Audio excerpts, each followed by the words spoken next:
নমস্কার বন্ধুরা, কৃষ্ণা স্বাদের রান্নাঘরে সবাইকে স্বাগত জানিয়ে আজকে আমি রেসিপিটা শুরু করছি। আজকে আমি করব আচারি ছোলার ডাল। দেখো, আমি ছোলার ডালটাকে 2 ঘন্টা আগে ভিজিয়ে ভালো করে ধুয়ে ভিজিয়ে রেখেছি। এবার এটাকে আমি প্রেসার কুকারে সেদ্ধ করে নেব। আর আমার এই যে আচারি ছোলার ডালের জন্য যে মশলা, আমি এটাকে মৌরি নিয়েছি একটু, আর মেথি নিয়েছি, গোটা ধনে নিয়েছি, জিরে নিয়েছি, সর্ষে নিয়েছি, আর 2টো শুকনো লঙ্কা নিয়েছি।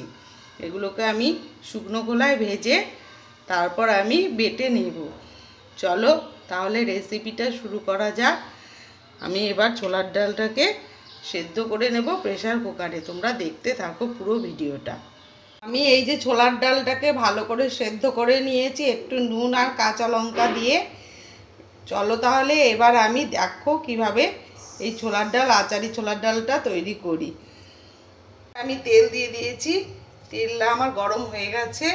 এবার আমি একটা তেজপাতা আর 2টো শুকনো লঙ্কা আর একটু গোটা জিরে ফোড়ন দিয়ে দিলাম। ফোড়নটা একটু ভেজে নিয়ে তারপর আমি কুচনো পেঁয়াজ, একটা ছোট কুচনো পেঁয়াজ দিয়ে দিচ্ছি। পেঁয়াজটাকে একটু হালকা ভেজে নিয়ে তারপর আমি রসুন কুচিটা দিয়ে দেবো। পেঁয়াজটা একটু হালকা ভেজে নিয়েছি, এবার রসুন কুচিগুলো দিয়ে দিলাম। আমি 3 কোয়া রসুন কুচি করে রেখেছি, এটাকে দিয়ে দিলাম। এবার আমি এটাকে ভালো করে ভেজে নেব। আমি গ্রেট করা আদা কুচিটাও সাথে দিয়ে দিচ্ছি। তারপর আমি ভালো করে একটু ভেজে নেব। আমার সব কিছু ভাজা হয়ে গেছে। এবার একটা ছোট টমেটো কুচি দিয়ে দিলাম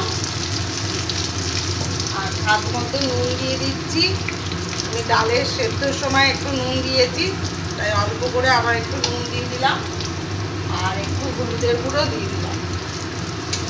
এবার সবগুলো একসাথে আবার আমি ভালো করে কষিয়ে নেব। সবগুলো একসাথে ভালো করে কষানো হয়ে গেছে। এবার আমি যে মশলাটা ভেজে গুঁড়ো করে রেখেছিলাম, ধনে, জিরে, মৌরি, সর্ষে আর মেথি একসাথে শুকনো কলায় ভেজে আমি এই যে বেটে নিয়েছি, এই মশলাটা আমি দিয়ে দিলাম। এবার সব কিছু একসাথে আমি ভালো করে মিশিয়ে নেব। স্বাদ মতো একটু চিনি দিয়ে দিচ্ছি, 2 চামচের মতো চিনি দিয়ে দিলাম। এই মশলাটাকে এবার আমি একটু কষিয়ে নিচ্ছি।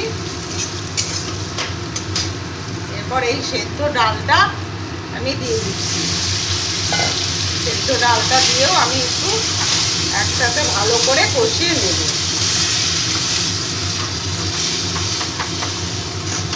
আমার ডাল দিয়ে খুব ভালো করে কষানো হয়ে গেছে। এবার সামান্য একটু আমি জল দিয়ে দিচ্ছি, একদম সামান্য জল দিয়ে দিলাম। আর ওপর থেকে একটু গরম মশলার গুঁড়ো দিয়ে আমি এবার ডালটাকে ঢাকা দিয়ে রেখে দেবো কিছুক্ষণের জন্য। ওতে আমি গরম মশলার গুঁড়ো দিয়ে দিচ্ছি। এবার আমি ঢাকা দিয়ে একটু ফুটে ওঠা পর্যন্ত আমি রেখে দেবো।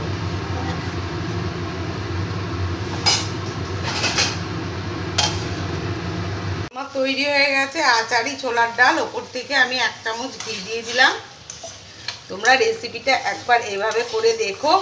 এটা রুটি, পরোটা, লুচি সব কিছুর সাথেই মানাবে।